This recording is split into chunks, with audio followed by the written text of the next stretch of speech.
Всем здорово, чуки, с вами Аргендар, и сегодня я бы хотел поговорить насчет мифических скинов в Overwatch. Суть мифических скинов в том, что они имеют функцию выбора разных частей скина. Не нравится расцветка? Смени, все просто. Как сказали разработчики, каждый мифический скин разрабатывается около года. В этом можно поверить, но давайте разберемся по полочкам. Взглянем на каждый скин по сезонам и немного посчитаем. Чтобы быть более объективным, весь скин это зачастую кому-то нравится, а кому-то нет, то буду исходить из того, сколько выборов или вариаций он имеет. Мне кажется, что выводы сделать для себя каждый может сам. В первом сезоне у нас вышло целых 3 новых персонажа, а также скин на Генджи, названный Кибердемон. Он имеет 11 выборов и 54 вариации разных скинов. В целом скин неплох, выглядит классно еще и на весьма популярного персонажа. Да и сам Battle Pass был неплохим. Учитывая, что это их первый экземпляр, то вышло весьма достойно. Во втором сезоне вышел скин Зевс на королеву стервятников вместе с новым героем Романтрой. В этот раз скин имеет 9 выборов и 24 вариации, что, конечно, меньше, чем в прошлый раз, но все еще достаточно много.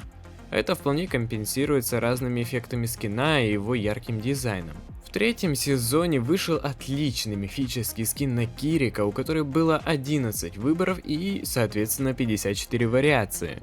Многим этот скин понравился, потому что была подобрана интересная тема, еще и персонаж относительно новый. Так как в этот сезон никаких новых героев не должно было выходить, то, конечно, Blizzard заморочились и сделали скин покрасивее, чтобы был смысл покупать. В четвертом же сезоне вышел скин на Сигму, названный Император Галактики, а также новый персонаж Ткач Жизни.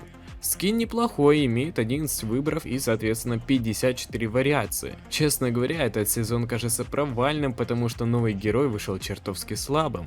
Однако нас интересует скин, поэтому сосредоточимся на нем. Конечно, он имеет достаточно большое количество вариаций, однако стоит учитывать, что одно из его оружий практически не отличается от стандартного, ну только расцветкой.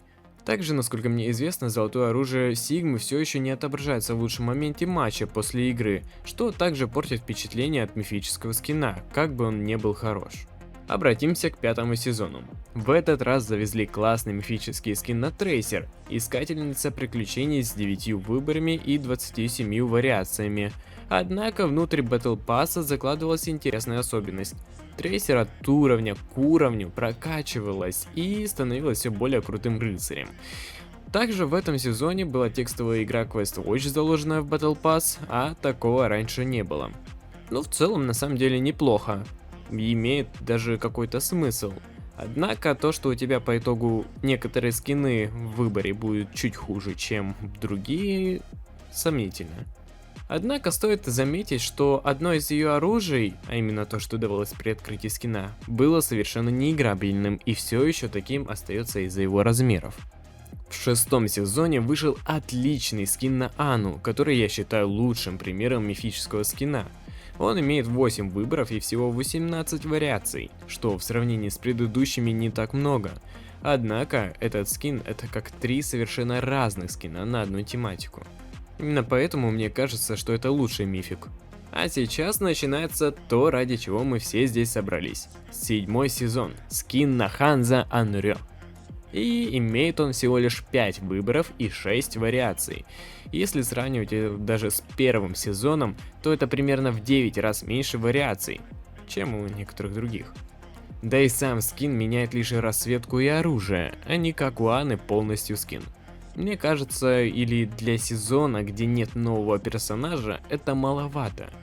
Конечно, наверное, стоит учитывать, что в этом же сезоне вышла неплохая аркада испытания Санктуария, а соответственно и неплохие скины вместе с ним.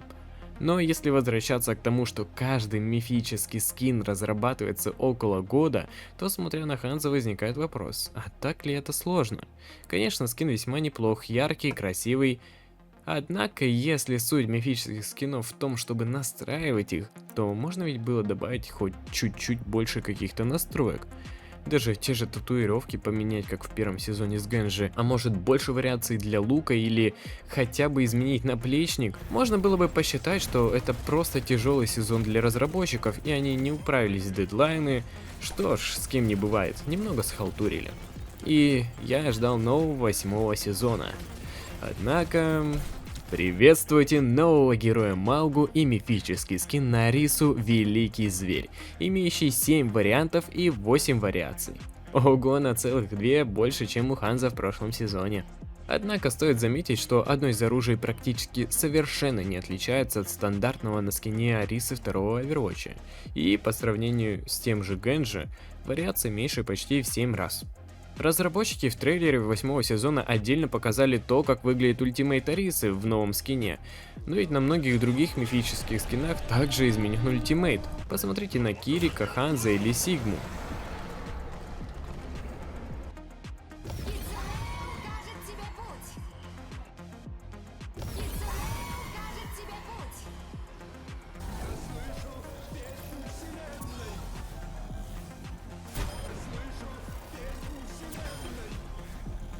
Также многие заметили сходство между мифическим скином Арисы и разными другими ее уже существующими скинами. Мне кажется, что разработчики таким способом пытаются найти некий уровень, где придется делать меньше, а спрос останется большим. Честно говоря, данная тенденция меня не радует, и я очень надеюсь, что это лишь какие-то временные проблемы внутри корпорации, и уже в следующем 9-м сезоне все наладится. Хотя, если учитывать количество новых магазинных скинов, то это все кажется чем-то весьма далеким. Как вы думаете, а что будет дальше? Может, изменится что-то? Пишите свое мнение в комментариях. А на этом все. Всем спасибо за просмотр и всем пока. Ставьте лайки, подписывайтесь на канал, там да.